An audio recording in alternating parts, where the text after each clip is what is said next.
Tuhan bersamamu.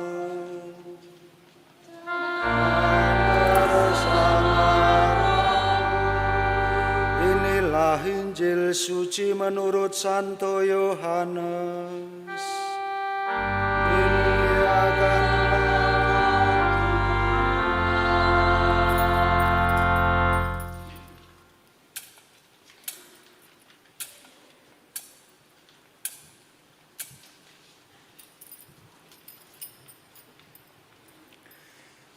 Pada perjamuan malam terakhir, Yesus berkata kepada murid-muridnya,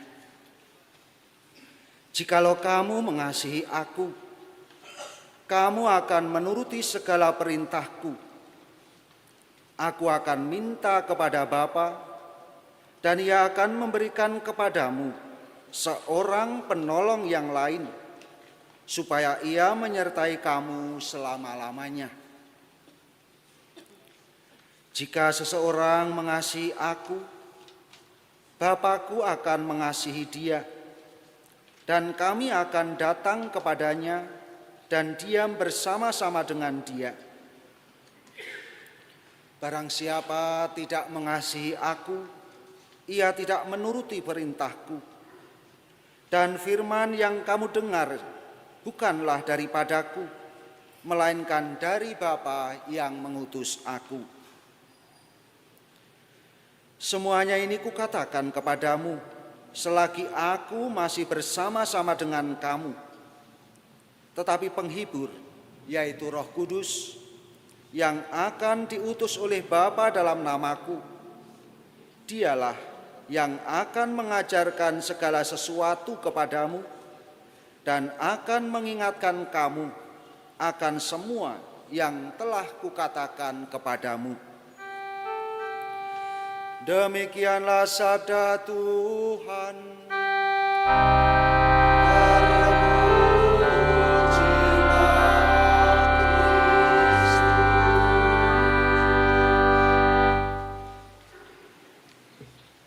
Suster, Budha, Ibu Bapak, para saudari-saudara dan anak-anak yang dikasihi Tuhan, sebelum dilanjutkan mungkin baik saya memperkenalkan diri secara singkat.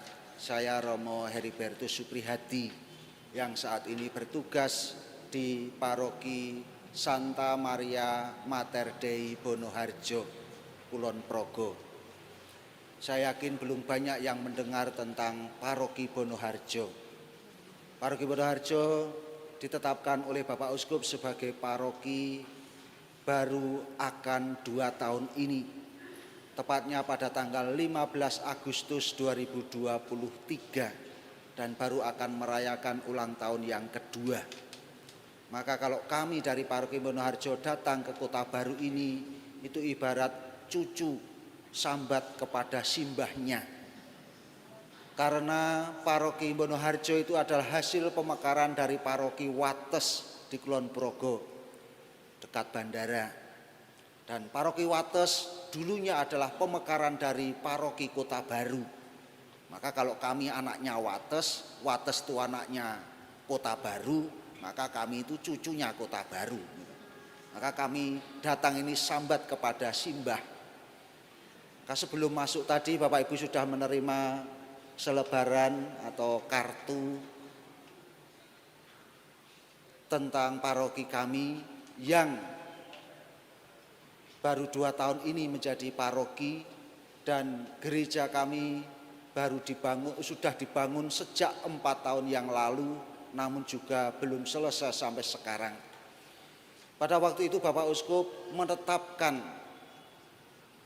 Kevikepan Yogyakarta Barat dimekarkan menjadi 2, yaitu Yogyakarta Barat dan Yogyakarta Timur. Dan sebagai pusat paroki, pusat Kevikepan Yogyakarta Barat, dipilihlah Paroki Wates. Dan karena Paroki Wates itu gerejanya sangat kecil, maka salah satunya adalah untuk membagi kesibukan Paroki Wates, karena dengan Paroki Wates menjadi pusat kevikepan tentu banyak kegiatan yang juga diselenggarakan di Paroki Wates, termasuk juga kegiatan-kegiatan kevikepan.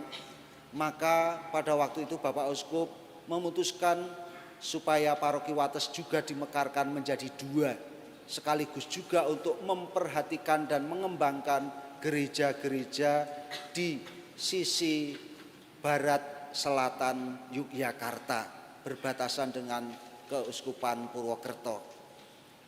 Maka sejak 4 tahun yang lalu gereja baru dibangun untuk mempersiapkan Bonoharjo sebagai paroki. Dan setelah gereja itu terwujud, meskipun belum selesai sepenuhnya, namun supaya segera bisa dipergunakan, maka pada tanggal 1 Januari 2022 Gereja Bonoharjo diberkati oleh Bapak Uskup meskipun belum selesai. Namun supaya segera bisa dipergunakan untuk mempersatukan umat yang terdiri dari 3 paroki. Jadi paroki Bonoharjo itu terbangun atas 3 paroki.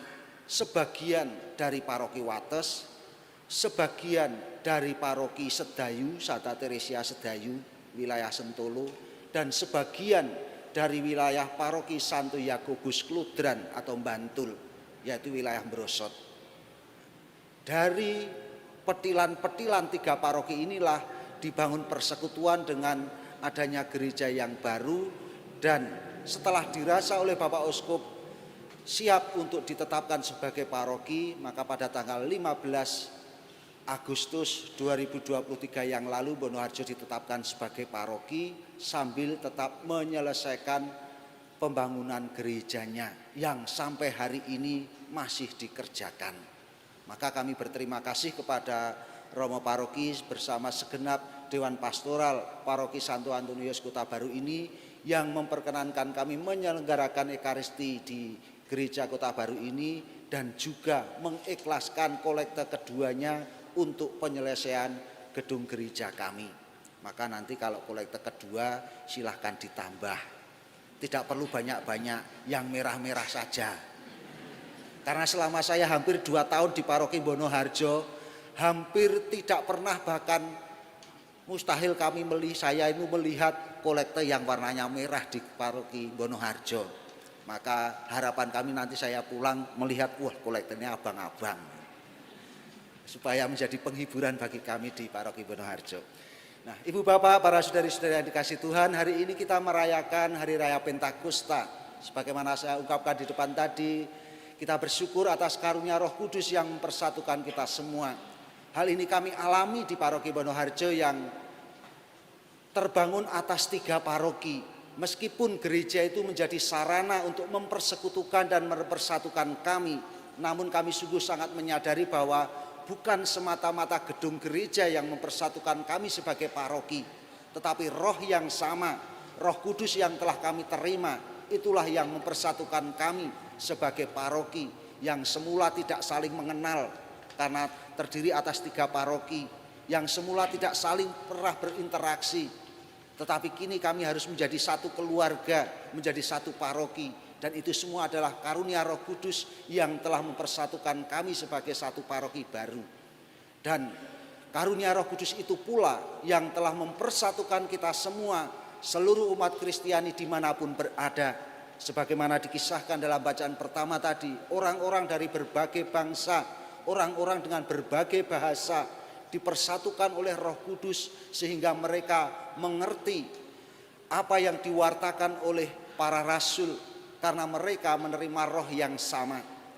Maka hari ini kita pun juga bersyukur atas roh yang telah mempersatukan kita sebagai anggota-anggota gerejanya, roh yang menggerakkan dan menghidupkan kita sebagai anggota gereja Kristus, dan roh yang telah mempersatukan kita semua serta memperbarui kehidupan kita. Roh yang sama yang juga membuat kita menjadi anak-anak Allah sehingga kita pantas dan boleh menyebut Allah sebagai Bapa, seperti Yesus sendiri menyebut Allah sebagai Bapanya.